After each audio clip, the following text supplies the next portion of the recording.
And now, tonight's presentation of radio's outstanding theater of thrills, Suspense.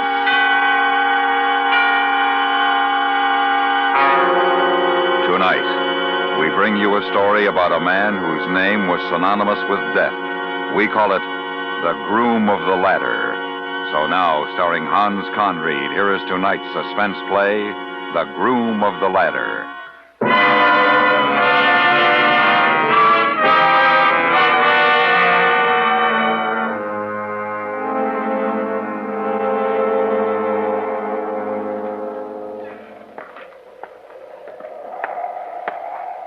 Evening, Mr. Price. Evening, William. Oh, it's cold enough. Hard day for you, Mr. Price? Well, I must say I'm fair wore out. What you need is a bit of the old warming for the cockles. True. It's cruel work for a man in this weather. You hop down to the Blue Boar, Mr. Price. Have yourself a dollop. Oh, I thought of that, but I happen to be a little short of funds tonight, William.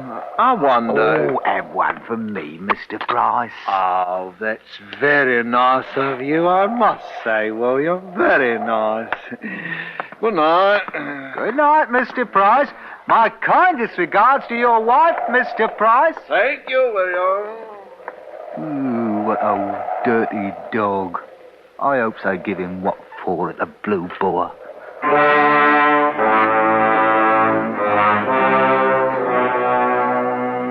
Nasty little rat, that William Hartley. I've got to keep an eye on him. Hartley. What right's he got to look at me like that? I know what he's thinking. Get my job. If a chance of that, I'll see him turned off first. God, I got a thirst. Should go home, I suppose. Better be grousing out of all neck. Oh, let her grouse. I got me rights. Blue Ball for me.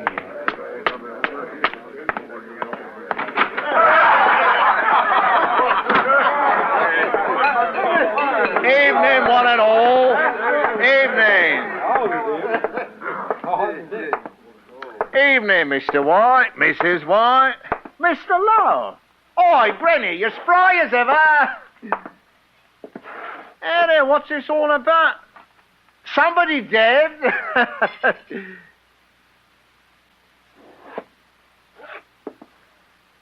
So that's the way it is it? Keeper, ale! I said ale! Ale. Perhaps you didn't hear me the first time. Can you pay for it? Yes, I can pay for it. And more. Don't you worry about me. I can pay for anything. You hear that, all of you? I don't need a bloody one of you. You'll all come to me one of these days. I heard the watchman are out looking for somebody. He don't pay his debts and he's going to Marshalsea prison for it. Who said that? Who said it? I wonder who's going to get Jack Tench's job when he's out of office. Who called me that? My name's Price. John Price. John Price.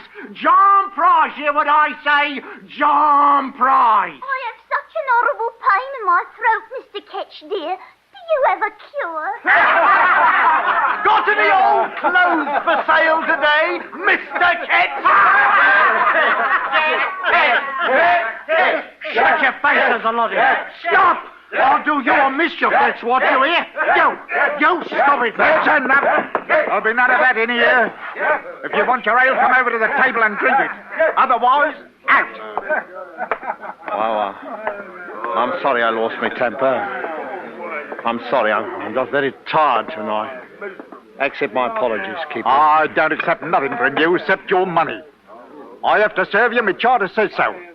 But no trouble from you, or out you go, and that's a fact, and don't forget it.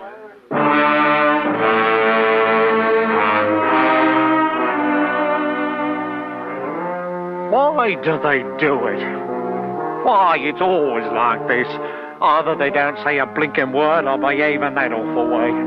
Can't they understand? I'm just like anybody else. I do my job, same as anyone.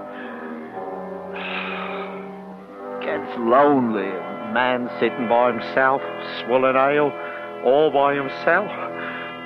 Wish I had some money. I mean, some of the actual, not coppers. Oh, I'd have friends then. Lots of them. What was it they were saying about the watchmen looking for me? Oh, they can't do that. I'll pay the debts what I owe, if I can only get a good job or two. Why don't they let the man alone? Not fair. Not fair. What ain't fair, Mr. Price? Huh? Oh, is it? Oh, William. William Hartley, huh? You, huh? You got off late tonight, didn't you? That's right, Mr. Price. Having a bit of a guzzle, eh? I will not stand familiarity, William Hartley. Kindly remember your place and station. Oh, no offence intended. And none taken, I hopes. Granted. You mind if I sit down with my mug? I don't mind. Oh, dear. Long hours, short pay. That's the way of it. William Hartley, why do you talk to me? Why not, Mr. Price? You're my superior, ain't you? In a way, I has to talk to you. I don't want you to have to. I want you to want to. Nobody wants to talk to me. Nobody wants me. Could be worse, you know. I don't beat my wife or the kid. I try to do what's right. Oh, you're just misunderstood, Mr. Price. Misunderstood. I sympathise. I want a friend. I want people to smile at me in the streets, talk to me, to like me. Oh, you got a burden, Mr. Price, and no mistake. William, how'd you like to lend me 5 sovereigns? I could pay you back with interest. I got 1 or 2 odd debts to pay, you know. I heard about that, Mr. Price. Harry White was Harry White, what's he now? He's after me job, just like you, William Hartley. You don't pull the wool over my eyes. I know. How could you think such a thing, Mr. Price? Why, you remember this. I'm not out of office yet. Remember, you stay nice to me, William, because I have a position. Now, how about a couple of sovereigns? I know you got it, so there's no use denying. Well, I'd like to oblige Mr. Price, so help me I would, but my wife's expecting again, and you know how it is with another mouth to feed. How about a copper's worth of ale, then? Huh? You know, I was going to buy one for you, Mr. Price, but when I reached into me pocket, I found I had just enough for me own mug. William Hartley, you are a dirty, sneaking little liar. Mr. Price! Don't you ever find yourself in trouble. Because if you do, it's John Price who's going to be there taking loving care of you. Oh, Harry, you are a one. Stop it. Anyone would think. Hello, Mr. White. Mrs. White. Oh, Good, come on, Elizabeth. Time for us to be going home. All right, Harry. I said hello, that's all. I didn't do no harm, just hello. It's me, John Price, you know me. Can't you say hello? Hello, that's all.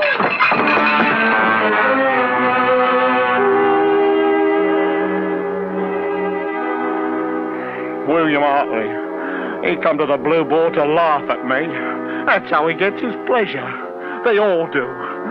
And when I get home, it's going to be the same. Oh, I wish I was dead.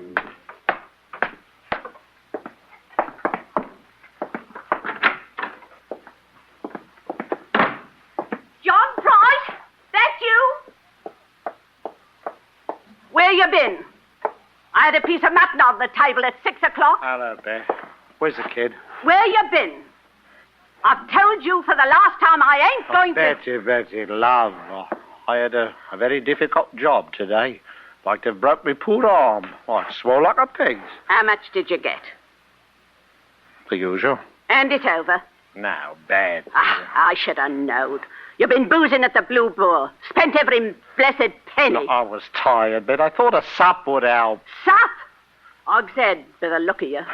Sweetheart, we got a few shillings put by, haven't we? Oh, no, you don't. No, it's desperate, Bet girl. They'll have me in debtor's prison. I heard them talk tonight. Do you good? No, don't say that. Love, it'll only be for a week, 2 at the most. I got to raise every penny I can. That money's for me and the kid. You don't touch 1 farthing. I'll lose my job. Don't make me laugh. Your job. Call that a job? I'm ashamed. I'm ashamed to have people know me name. Now, Bet, I'm your husband. It's your duty to obey me. You give me what money we got in the house, and I'm going to... Or what? What'll you do, Jack Ketch? Now, Betty... What'll you do to Mrs. Jack Ketch, you murderer? Murderer! My husband. What's he do for an honest living? Why, he's a murderer. No, don't... Mother, what does Don't Daddy test my- do? He's got a lovely job, son. Don't you try me now, know Betty. your dear old dad turns people off for our bread? Betty. He's Jack Ketch, the public hangman. Betty. Hangman!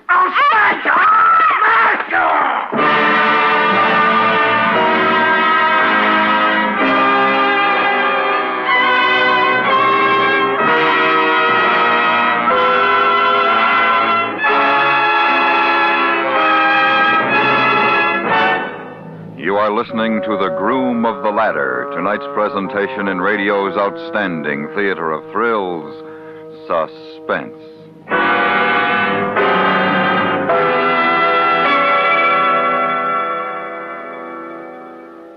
There are twice as many radios in the United States today as there were 10 years ago. Every minute of the broadcast day, millions are listening to radio, most of all to CBS Radio, which has all of the top 25 daytime programs and 8 of the top 10 once-a-week half-hour evening shows. Yes, leading the way as it goes and grows are the CBS Radio shows. And now we bring back to our Hollywood soundstage Hans Conried, starring in tonight's production, The Groom of the Ladder, a tale well calculated to keep you in suspense.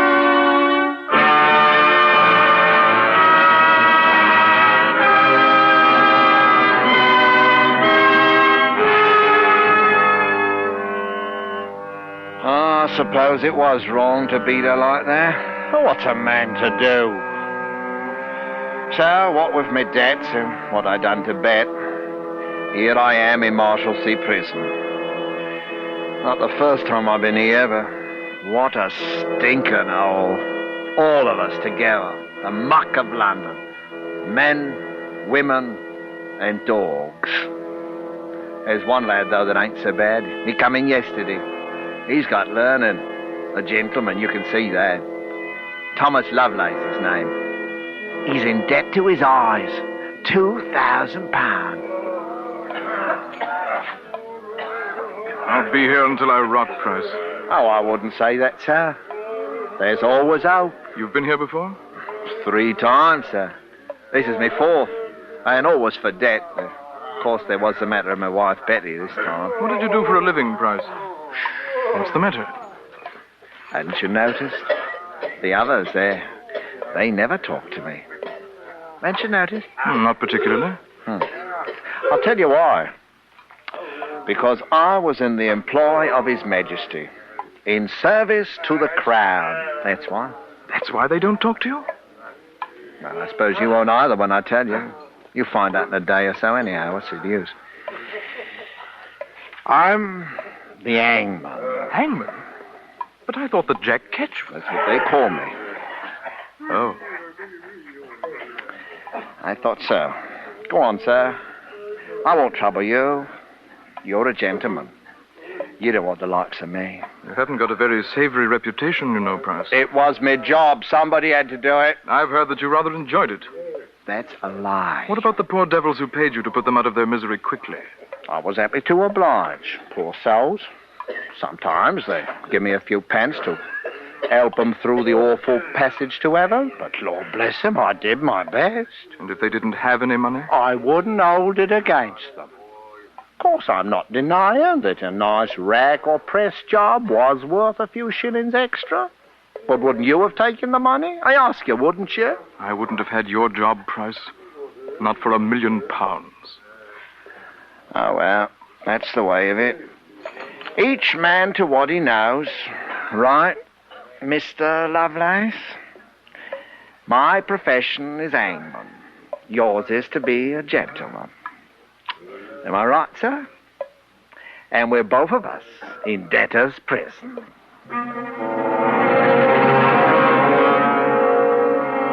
Well, that gave him something to think about. He wasn't so high and mighty after that.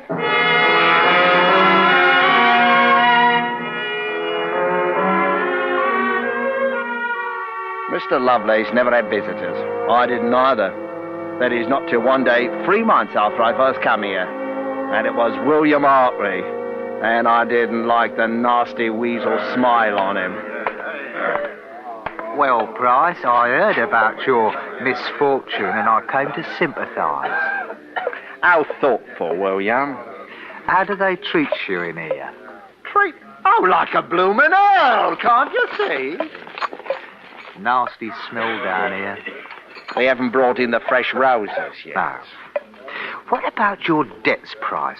Any luck? No. It's only a matter of £5. William Arthur, you did you come here to help me? You're going to lend me the money. Have I misjudged you, William? Good friend. No, you haven't misjudged me, Price. I didn't come here to lend you nothing. I come here like a good Christian to see you had your health and spirits. And I brought you a prayer book for your poor soul to feed on. Oh, blimey. Change your ways, Price. Change your ways before it's too late. I'll change the shape of your head. I'm going to turn you off proper, Mr. William Hartley. Price, let him go! You hear me? Let him go! Get away from him, Price! Stop it! Have you gone mad? You know what they'll do to you for this. You shouldn't have done that, Price. I won't forget. You'll pay for that.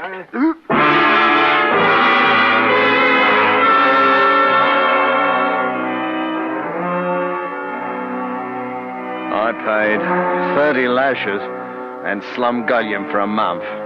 No, I wasn't going to forget William Hartley. Never in all my life. It was Mr. Lovelace who saved me a crust or two of bread when I was brought up from the Black Hole. It was the best meal I ever had. And then things were the same again. The weeks went by. I wrote a song ballad. Mr. Lovelace did the words in writing for me. I called it The Man of Destiny's Hard Fortune, whereby his hopeful harvest is like to be blasted. And nobody bought it, though I still didn't have the money to pay me debts. Then I heard about Betty and the kid. They'd run off and left me. And that's when I made up my mind to get out of Marshalsea. That and William Hartley. Oh, I'd pay a little call on him. I told my idea to Mr. Lovelace one night. Mr. Lovelace? Yes? Come closer, sir. Listen, I'm getting out, see? Now, you've treated me right. I'm willing to take you with. How can you? We've got these chains. It's impossible. No, it ain't. They take him off in the afternoon when we exercise, don't they? All right. That's the time. How? You leave that to me. You want to go with? I'd rather die trying than stay. All right, sir. Now, here's what we do. There's a woodshed next to the gate of the yard. Door's always open. When we have our constitutional tomorrow, we hop in there and wait till it's dark. One of the keepers will see us. Now, there's a new one on. I've been watching him. He's been drunk for a week. Easy as pie. You wait.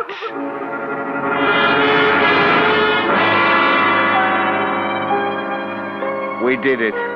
Stayed hiding behind the wood till night. I felt funny without the chains on after so long. And then about 10 o'clock, we started out of the shed. I took a thick stick from the wood pile.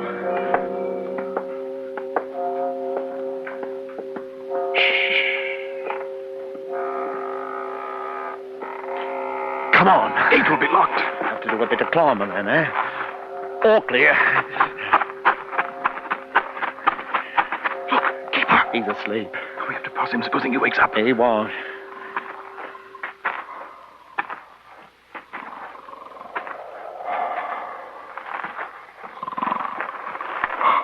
Look, he's waking up. Hurry up now. Give me an hand up first, and then I'll pull you over. Right. All right. Now, give me your hand. There. Up you come. And there's London. Ain't that the loveliest sight? William Hartley's out there, in it. Come on.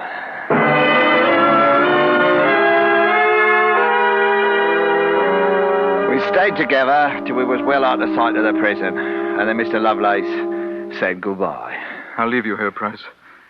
I can't thank you enough for helping me. We shan't meet again, I suppose. But I'll always remember you. Goodbye. And he went his way. A couple of minutes later, I found a broom maker going home from selling his wares. And after a short argument, I had 2 silver shillings in my pocket. I tossed for it. William Hartley, now or later. My first one. And that took me to the nearest alehouse in Bunhill Fields. Hartley'd have to wait, but not for long. I was going to do him a mischief. Pay the little Scot back before the night was out.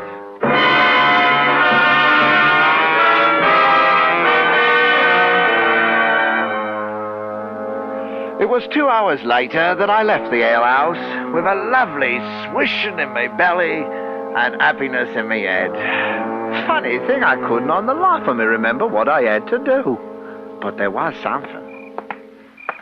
Oh, his groans was dreadful for to hear, as the stones they pressed upon him, and Jack stood solemn, not shedding a tear, when the... Hello's there. It's me, Elizabeth White. Is that you, John Price? I thought you were in Marshalsea. Elizabeth White? Well, I never. What you doing in Bunhill Fields this time of night? Well, I had an order of gingerbread to deliver. No. You frightened me. Oh, me Oh, I'm all right, you know that. Well, I've had 1 or 2, but nobody can say John Price can't behave like a gentleman. You are wicked. I wish I was married to a sweet woman like you, Elizabeth. Oh, how I envy your husband. No, Mr. Price. Well, I apologize. Humbly. Do you hate me? Of course not. I never hated you. It was Harry didn't want me to talk to you. No, I mean, 'cause I'm hangman. You're not anymore, anyway. I'm really very gentle at heart, you know. I'm just misunderstood by one and all. I suppose. Elizabeth, I've always had a liking for you. Mr. Price. Have you got a little money put away? We could make it a business arrangement, just you and me, huh? And I'll pay you next month, how's that? I haven't got anything, Mr. Price. Hold on, now, maybe a shilling or 2. You must have copped something for the gingerbread. Please, Mr. Price, my Harry... Well, it ain't honourable for a man in my position to be in debt. There's no one to turn to. Come on, I'll pay you back, I swear it, I'm desperate. No, Mr. Will Price. you keep it, huh? Stop it, you'll let the watchman down. Stop it now. Where is it? Give it over, you hear me? No, you don't. I need this, you see. I need it. I told you I'd pay you. Shut it off! Shut it off! Shut it off!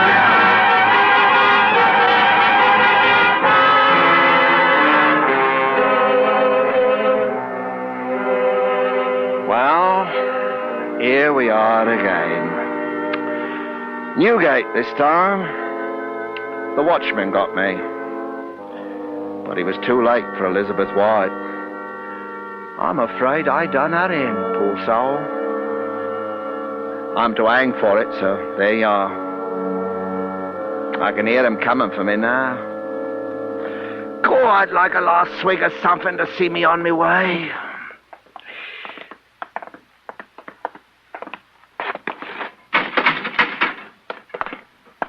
God, William Hartley.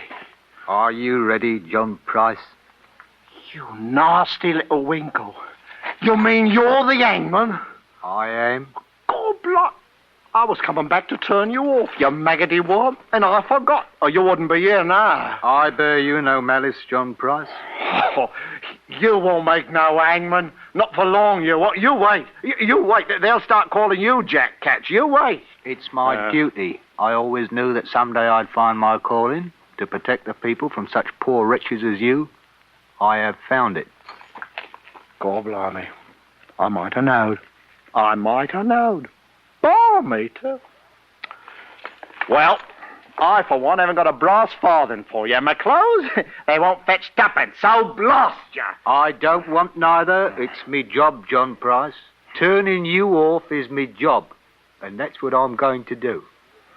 You've come to a wicked end, as I knew you would. If I'm going to nab the stifles, and it's William Hartley what's going to do it, I'm better off dead. Here, William. You write something for me on the wall, will you? Yeah, I've got some charcoal. Yeah, right here. What? All right, now you write this.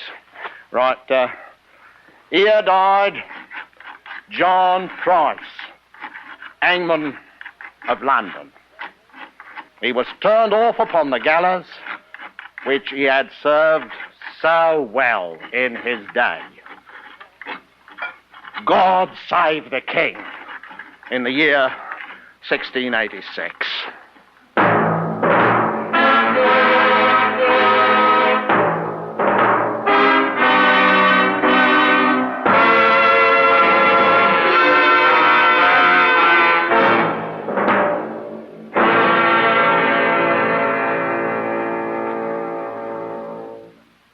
Suspense, in which Hans Conried starred in tonight's presentation of The Groom of the Ladder. Be sure to listen in again next week when we bring you another presentation of radio's outstanding theater of thrills, Suspense.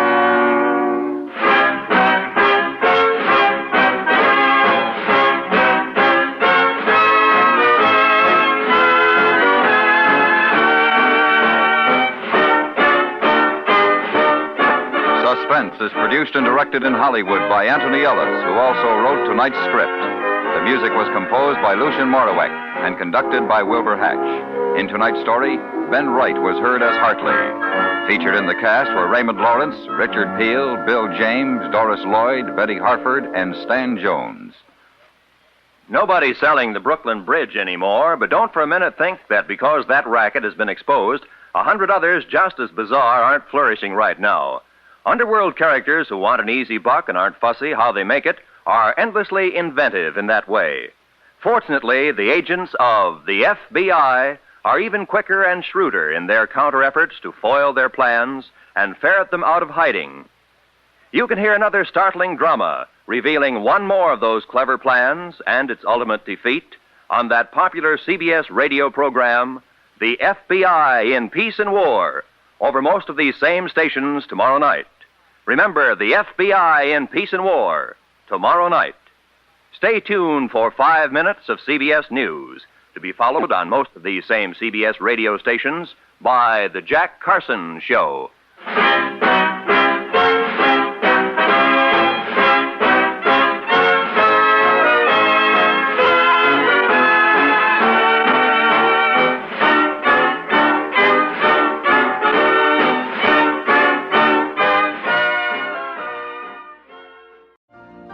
You've been listening to the OTR Gold Network. Find more classic radio at otrgold.com.